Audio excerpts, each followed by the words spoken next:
Star Wars Capitã Phasma, a 30ª, não, 333ª HQ que eu estou lendo esse ano, um número aí bem cabalístico, né, que vai ser a última dessas repetições que vai ter na lista, e uma HQ pequenininha, são só 4 edições e faz parte para o Road to Star Wars, Road to Star Wars The Last Jedi, que é meio que complementando as faltas de coisas que os filmes não conseguiram lidar e acabaram não mostrando. Essa aqui trata da personagem extremamente secundária, extremamente mal utilizada, que foi a Capitã Phasma nos filmes. E eu achei que seria uma HQ bem merda, mas eu acabei curtindo ela. Talvez eu tenha curtido mais pela minha confusão inicial que eu tive, mas olhando corretamente o roteiro, até que é interessante, porque eu gostei da Phasma que aparece aqui. Eu acho que ele é um personagem que teria bastante potencial, só acabou sendo bastante mal utilizado nos filmes. E se tiver morrido mesmo no The Last Jedi, coisa que eu não acredito, afinal ela só caiu num lugar que tinha fogo, então não mostrou cadáver, porque ainda pode estar viva.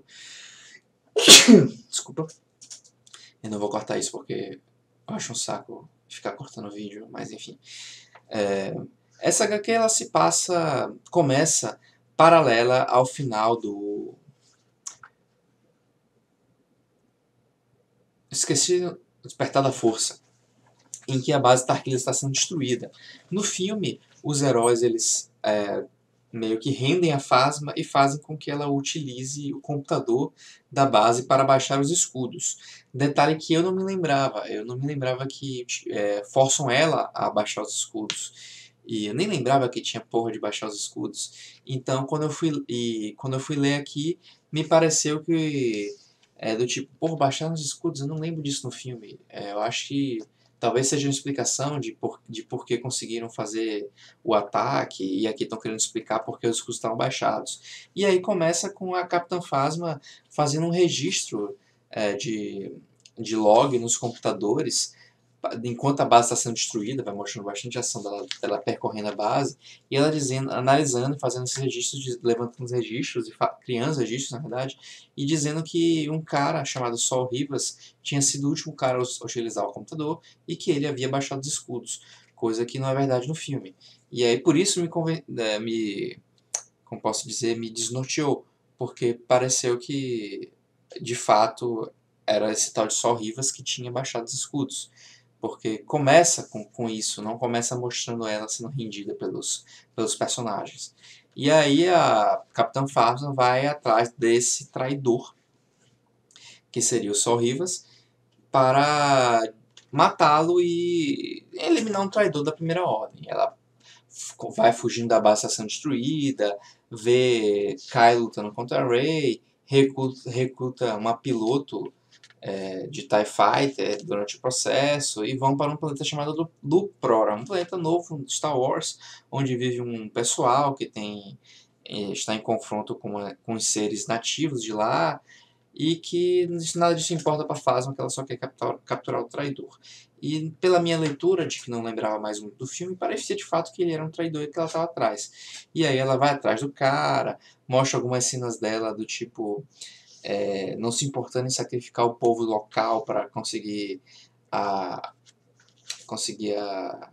o objetivo dela. Ela vai, enfrenta os bichos, no processo acaba meio que ajudando, meio que sacaneando o povo do local, junto com a piloto que está ajudando ela, que ela só chama de piloto, não quer nem saber o nome. E chega no lugar, encontra o traidor, que havia sido capturado por umas criaturas, mas ela queria ter certeza que ele seria executado, e vai lá e mata ele. E o cara diz, vou lhe matar aqui, você desligou os escudos, Rivas, confesse. Confessar o quê, porra? Você que baixou os escudos? Mas eu não vou contar com ninguém, por favor, não me mate, confesse. Ela não confessa, ela vai lá e executa ele. E nisso eu fiquei pensando, caramba, será que a Capitã Phasma tem uma história mais interessante? Na verdade, ela é um agente dentro da Primeira Ordem, tem os seus próprios motivos para querer que a base Starkiller fosse destruída e coisa e tal. Mas não, porque na verdade ela foi forçada E essas coisas trariam bastante umas nuances pro personagem que eu não teria percebido ainda vendo os filmes. Mas não, o lance é que ela apenas foi forçada a baixar os escudos e queria que meio que reescrever os registros para fazer parecer que foi esse Rivas que passar a ideia de que ele era um espião dos rebeldes e que ele teria um traidor, espião dos rebeldes, e que teria desativado os escudos justamente para os rebeldes poderem agir. E que, na verdade, não teve. E que a Phasma não teria cometido erro nenhum. Então ela faz tudo para se proteger. Como ela mesmo diz, ela é uma sobrevivente e faz tudo para se proteger. E aí ela volta para a Primeira Ordem dizendo que aconteceu isso, aqui estão os registros, eu tive que caçar esse Rivas e matei esse traidor. E aí o Lux diz, você fez muito bem, você nunca trairia a Primeira Ordem, você é uma soldado boa, segue leal e tudo mais, e etc, blá blá. E assim eu fiquei, porra, seria interessante se ela fosse uma traidora, ou pelo menos uma espécie de traidora, não exatamente uma rebelde, mas talvez, como eu falei, tivesse seus próprios motivos e tivesse a Primeira Ordem por segundas intenções, mas mesmo esse lado dela sobrevivente, faz tudo para sobreviver, é interessante e eu gostaria de ver mais desenvolvido nas obras e gostaria de ver mais envolvido nos filmes e também nas HQs, e talvez no livro dela que lançou aí recentemente aqui no Brasil, eu pretendo estar lendo e até trazendo aqui no canal minhas impressões sobre ele. Eu acho legal esse lado sobre o personagem, no entanto eu não sinto que ele casa tão bem com a Primeira Ordem e essa busca dela tão rabid, como é? Tão ensandecida pelo fim, afinal se ela busca sobreviver a todo custo, faz o que for necessário para sobreviver, ela deveria abandonar o barco da Primeira Ordem na primeira oportunidade para se resguardar, não ficar indo tão atrás do fim para de forma a prejudicar sua própria integridade. Então, o que é apresentado nessa obra que eu curti não casa tanto com o que é mostrado no The Last Jedi. E aqui é curioso porque isso aqui é justamente uma revista que leva ao The Last Jedi. Então fica estranho a forma como ele é apresentado pelo Last Jedi e a forma como esse prólogo da personagem para o Last Jedi foi escrito, porque parece que não é a mesma personagem, as motivações dela no filme não casam com o que é apresentado dela aqui. E essa é uma HQ toda para mostrar esse lado dela de que quer se resguardar, quer se proteger. Não é sobre a lealdade dela para a Primeira Ordem, é só uma lealdade dela para consigo mesmo, para com sua própria vida, para com sua própria saúde. Então, a forma como ela é utilizada no filme meio que nega o que está aqui. Não faz sentido o que eu li aqui e o que é mostrado no filme. Então, não sei o que pensar, não dá nem para dizer qual teve uma falha e qual não teve, porque o filme já está em produção, a HQ provavelmente veio depois, eu nem sei quando a HQ foi lançada oficialmente. Então, mas provavelmente foi antes do filme, já que é o Road to Last Jedi.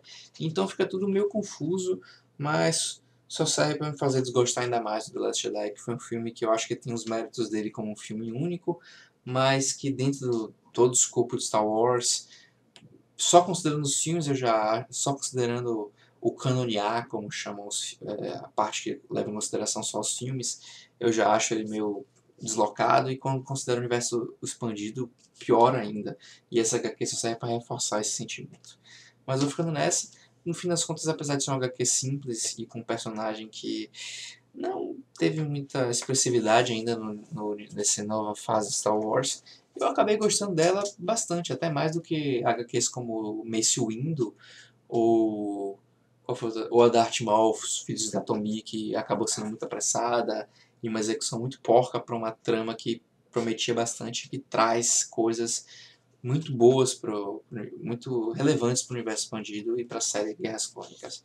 Então, por incrível que pareça, eu gostei mais de Capitã Phasma do que de algumas revistas que tinham tudo para ser melhores do que ela. Mas eu vou ficando nessa e até o próximo vídeo, onde eu retornarei com o Erased volume 5, já passando da metade do mangá. E até a próxima.